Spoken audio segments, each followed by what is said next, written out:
Hello दोस्तों, क्या आपके दिमाग के सबसे गहरे, सबसे काले हिस्सों में क्या छुपा है? चलिए पता करते हैं। हर कहानी आपको हड्डियों तक कपा देने के लिए बनाई गई है, ऐसे रहस्य सुनाती है जो सुने नहीं जाने चाहिए। इस भूतिया दुनिया में हकीकत और बुरे सपने के बीच की लकीरें धुंधली हो जाती हैं। हमारी एआई से बनी कहानियां आपके सबसे गहरे डर को छूने के लिए डिजाइन की गई हैं। हर मोड़ को पिछले से ज्यादा डरावना बनाती हैं। तो अगर आपको लगता है आप काफी बहादुर हैं, तो अभी सब्सक्राइब करें हमारे चैनल को और इस रोंगटे खड़े कर देने वाले कहानी का आनंद ले। याद रखें, इस दुनिया में डर ही एकमात्र सच्चाई है। क्या आप अनजान का सामना करने के लिए तैयार हैं? एआई हॉरर स्टोरी चैनल में आपका स्वागत है, जहां हर कोने में एक नया खौफ छुपा है। तो आइए आपको एक डरावनी कहानी सुनाते हैं।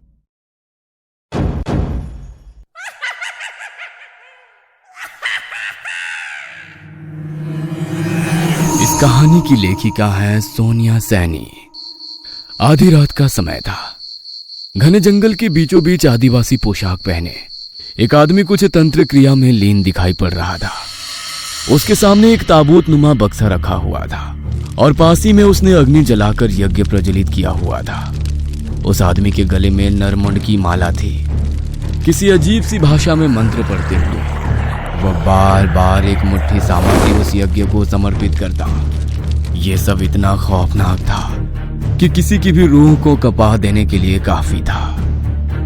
अपनी तंत्र क्रिया के अंत में उसने एक पशु की बलि दी और उसके रक्त से ताबूत को स्नान करा दिया। तभी अचानक आसपास एक हलचल सी हुई और तेज आंधी का बवंडर उठने लगा। आसपास के जंगलों के सियारे एक सुर में रोने लगते हैं और आसमान में एक जोरदार बिजली कड़कती है। उसके साथ ही वो तंत्र करता हुआ आदमी उठकर जोर जोर से हंसने लगता है। रात के तकरीबन 8 बजे का समय था। 6 घंटे का लंबा सफर करके 20 लोगों की टीम अंडमान के घने जंगल के बीचों बीच पहुंच चुकी थी। यह जंगल 3 तरफ से समुद्र से घिरा हुआ था और आसपास में बस 1-2 छोटे छोटे गांवों के अलावा कहीं कुछ नजर नहीं आ रहा था। आर्कियोलॉजिकल डिपार्टमेंट के अनुसार यही वो लोकेशन है जहां पर कोयला होने की बात सामने आई है। हम लोगों को इस जंगल को साफ करके खुदाई का काम शुरू करना है। बॉस, अब तो अंधेरा हो रहा है। फिलहाल तो हम लोग ना कहीं आसपास सही सी जगह देखकर अपना कैंप लगा लेते हैं। तुम शायद ठीक कह रहे हो। सभी लोग अपनी अपनी टॉर्च हाथ में पकड़कर जंगल में आगे बढ़ने लगते हैं।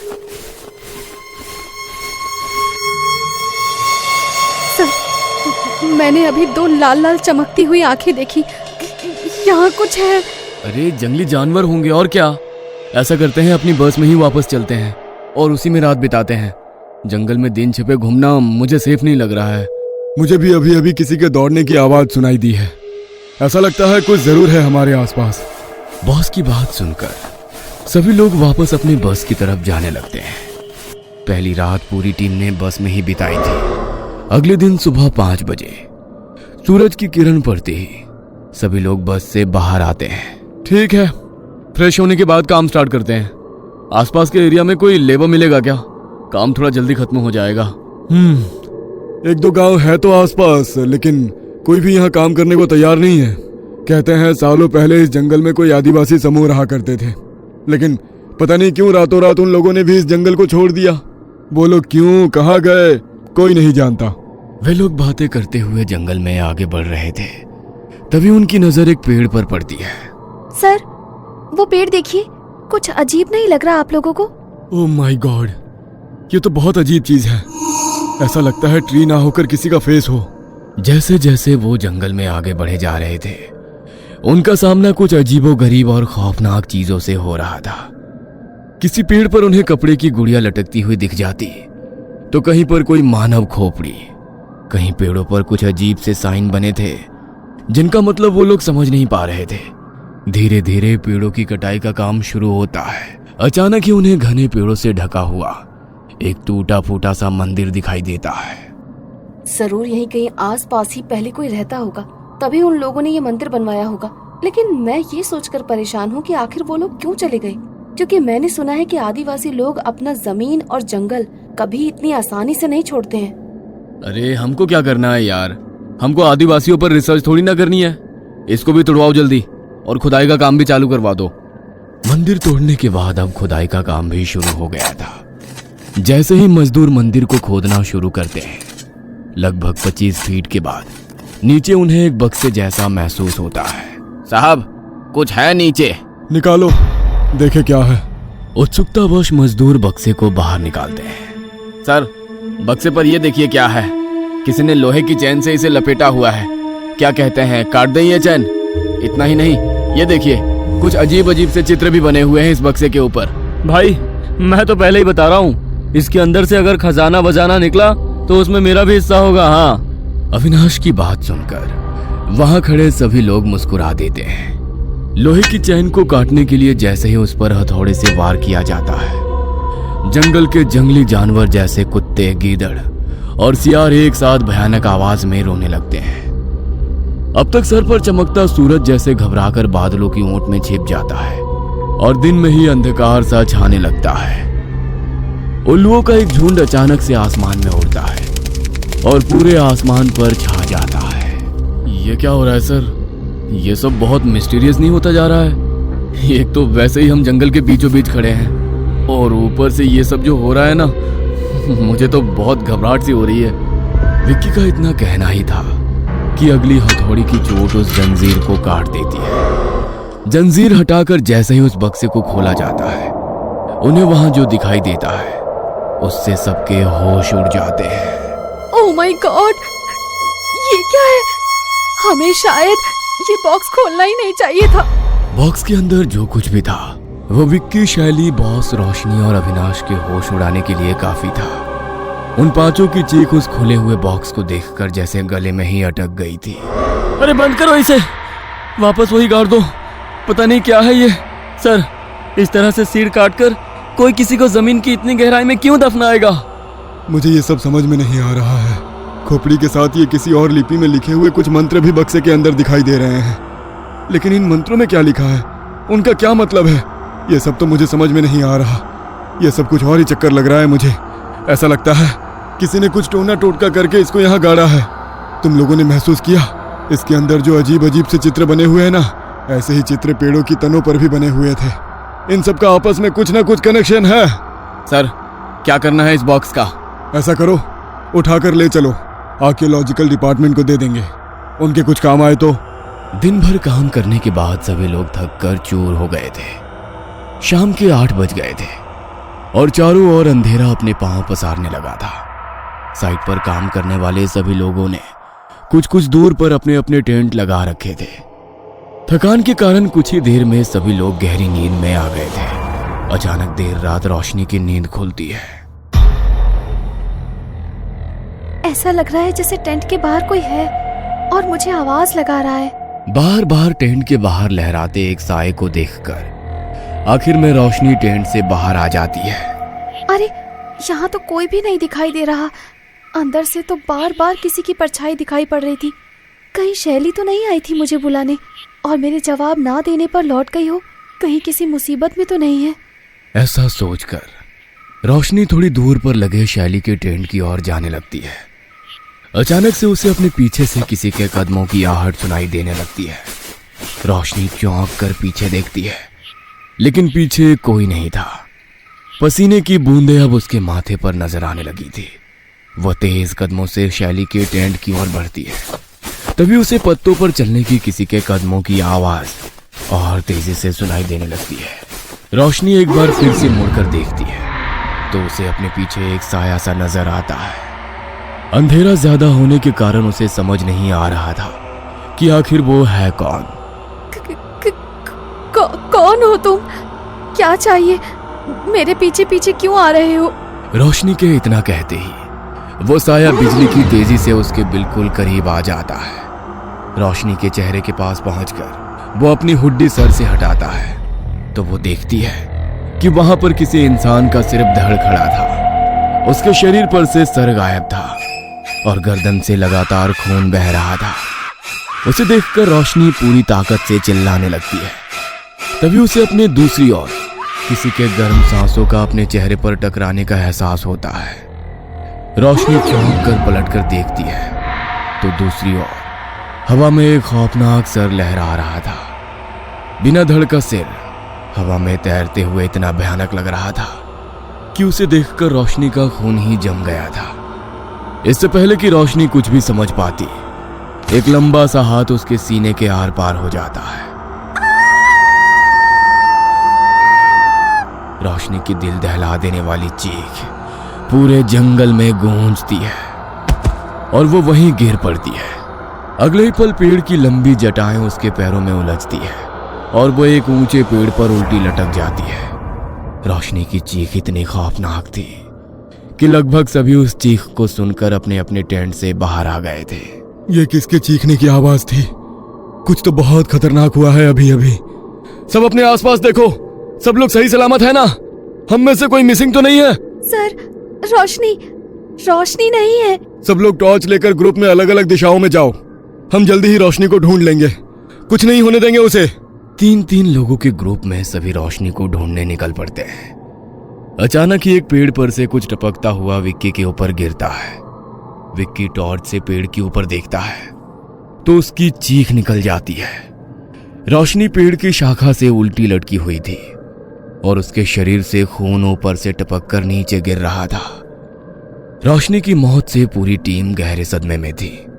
अब तो कोई भी अपने टेंट में वापस जाने को तैयार ही नहीं था। किसी तरह आग के आसपास बैठकर रात बिताने के बाद अगली सुबह सभी के लिए बहुत तकलीफ देह थी। हम लोग इधर नहीं रुकेंगे सर। जॉब जाती है तो जाए, क्या फायदा ऐसी जॉब का? हमारी सिक्योरिटी के लिए सरकार ने कोई इंतजाम नहीं किया है। लेकिन ये एरिया तो फॉरेस्ट टीम की तरफ से सेफ मार्क किया हुआ है। इस तरफ कोई भी खतरनाक जानवर नहीं है और कोई जानवर इस तरह मारकर उल्टा नहीं लटका सकता। ये कुछ और ही है। सभी लोग बातें कर ही रहे थे कि एक बार फिर उन्हें ऐसा लगता है जैसे कोई आसपास छिपकर उनकी बातें सुन रहा है। ए, कौन है उधर? बॉस के इतना कहते ही कोई वहां से निकलकर भागने लगता है, जिसे विक्की और अविनाश दौड़कर पकड़ लेते हैं। कौन है तू? यहाँ क्या कर रहा था? तो तूने ही रोशनी को मारा? ये तो कोई आदिवासी लग रहा है। बोलो, यहाँ क्या कर रहे थे? यह जंगल घर था हमारा, लेकिन हमें उसे छोड़ना पड़ा। 15 साल हो गए हम सब यहाँ नहीं रहते, लेकिन जब पता चला आप लोग यहाँ पर कोयला खोदने आने वाले हो तो मुझसे रहा नहीं गया और मैं देखने आया कि आप लोग ठीक तो हो ना। क्यों? हमें क्या होगा? साफ साफ बोल, ये बता, रोशनी को क्यों मारा?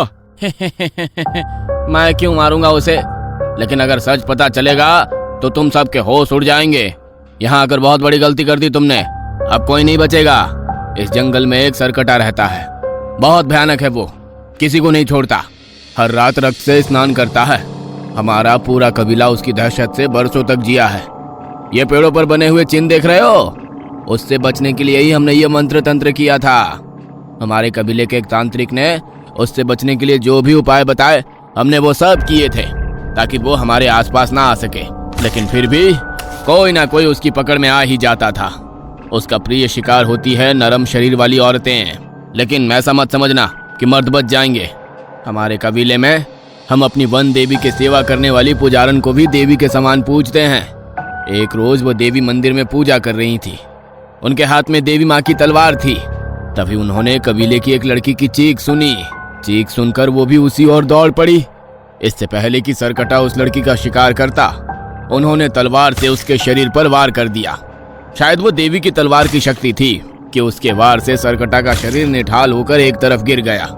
उन्होंने उस सरकटे पर एक के बाद एक कई बार वार किए और उस लड़की को लेकर जल्दी से उसके माँ बाप के पास पहुंच गई। इतने में कबीले के लोग भी वहां जमा हो गए। इतनी आसानी से इसका अंत नहीं होगा, यह कुछ देर में फिर उठकर खड़ा हो जाएगा। इसके सर को इसके धड़ से अलग करना होगा ताकि यह फिर से अपना शरीर वापस ना पा सके।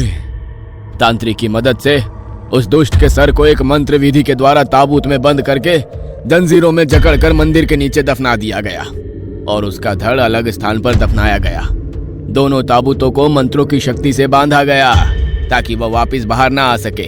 इतना होने के बाद भी उस सरकटे के अभिशाप से हमारे कबीले को मुक्ति नहीं मिली।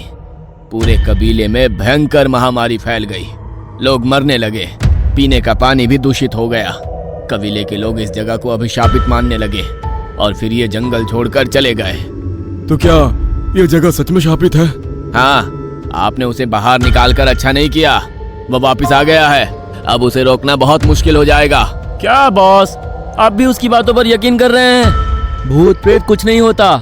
मुझे तो लगता है इसने ही मर्डर किया है रोशनी का। सभी लोग उस लड़की की कहानी सुन रहे थे कि तभी उन्हें फिर से किसी की चीख सुनाई देती है। कोई जंगल की तरफ गया था क्या? हाँ सर, वो शैली मैडम को बाथरूम जाना था तो वो थोड़ा सुनसान जंगल की तरफ गई है। शिट, जल्दी चलो, ये लड़का सच बोल रहा है। शैली की जान को खतरा है। आप कुछ नहीं कर पाएंगे साहिब, वो ले गया होगा मैडम को। उनको छोड़ो, अपनी जान बचाकर निकल जाओ यहाँ से। ठीक है, मैं हेडक्वार्टर कॉल कर देता हूँ। चलो सब लोग बस में बैठो। बॉस अपना फोन बार बार ट्राई करते हैं लेकिन उनका फोन नेटवर्क एरिया में ही नहीं था। सभी अपने फोन चेक करते हैं लेकिन किसी का फोन काम नहीं कर रहा था। छोड़ो फोन को, सब लोग बस की तरफ चलो। वे सभी लपक कर बस की ओर जाते हैं और ड्राइवर बस स्टार्ट करता है। बस धीरे धीरे आगे बढ़ रही थी। तभी बस के शीशे के बाहर विक्की को हवा में तैरता हुआ वही खौफनाक सर दिखाई देता है और देखते ही देखते एक लंबा सा हाथ आकर विक्की को चलती बस से बाहर खींच लेता है और जमीन में ले जाकर पटक देता है, जिससे विक्की के सर से खून का फुवारा छूट पड़ता है और उसी पल उसकी मौत हो जाती है। ड्राइवर, बस को पूरी स्पीड में भगाओ, कोई भी सामने आए रुकना नहीं। ड्राइवर बस को स्टार्ट करने की बहुत कोशिश करता है लेकिन बस आगे बढ़ने का नाम ही नहीं ले रही थी। सर, पता नहीं क्या हो रहा है, बस स्टार्ट ही नहीं हो रही। हम सब मारे जाएंगे, कोई नहीं बचेगा। आप लोग यहाँ रुककर अपनी मौत का इंतजार करते रहो, मैं जा रही हूँ। रूबी बस से उतरकर भागने लगती है। रूबी को रोकने के लिए दो लोग उसके पीछे भागते हैं। अचानक ही एक बड़े से पत्थर से टकराकर वो दोनों गिर पड़ते हैं और रूबी दौड़ते हुए आगे निकल जाती है। क्यों मेरे पीछे आ रहे हो? जाओ तुम लोग, मैं अब तुम्हारे साथ नहीं आऊंगी। किसी गांव में जाकर मदद मांग लूंगी, मुझे जिंदा रहना है। इतना कहकर रूबी पलटकर देखती है तो उसकी चीख निकल जाती है। उसके ठीक पीछे सरकटा खड़ा हुआ था। सरकटा का लंबा सा हाथ आकर उसकी गर्दन में रस्सी की तरह लिपट जाता है और रूबी वहीं दम तोड़ देती है। रूबी की लाश के कुछ ही दूर पर उन दोनों की भी लाश पेड़ से उल्टी लटकी थी जो रूबी के पीछे भागे थे। रूबी की चीख सुनकर बचे हुए लोगों में भी भगदड़ मच जाती है और अपनी जान बचाने को वो जंगल में इधर उधर दौड़ पड़ते हैं। अपनी जान बचाने की नाकाम कोशिश के बीच एक एक करके सभी सरकटे का शिकार हो जाते हैं और पूरा जंगल खौफनाक चीखों से गूंज उठता है। दूसरी ओर हमारा जंगल तबाह करने का भुगतान तो करना ही पड़ेगा ना। कोयले के लिए सब तबाह करने चले थे ना, अब कोई यहाँ पैर रखने से भी डरेगा। पूरी कहानी नहीं जानना चाहोगे? बरसों पहले सरकटा को कैद करने के बाद सब कुछ सामान्य हो गया था। अचानक एक दिन हमारे जंगल में बहने वाली नदी का पानी पीकर सब बीमार होने लगे। नदी का पानी जहर बना वो सरकटा का अभिशाप नहीं था, जानबूझकर उसमें केमिकल मिलाया गया था ताकि उसे पीकर हम खुद मर जाएं और ये जंगल खाली हो जाए। जंगल के लिए अभिशाप सरकटा नहीं, वो लोग थे जो पैसों के लिए कुछ भी करने को तैयार हो जाते हैं। जिस तरह से सरकटा को कैद करने का मंत्र कबीले के पास था ना, वैसे ही उसे जगाने का मंत्र भी हमारे पास है। जब जंगल खतरे में आ गया तो उसकी रक्षा के लिए मैंने ही सरकटे के धड़ को उसके ताबूत से निकालकर मंत्रों की शक्ति से उसे जागृत किया। सरकटा अब इसी जंगल में भटकेगा अपने अगले शिकार के इंतजार में। जो जंगल का शिकार करने आएगा खुद उसका शिकार बन जाएगा।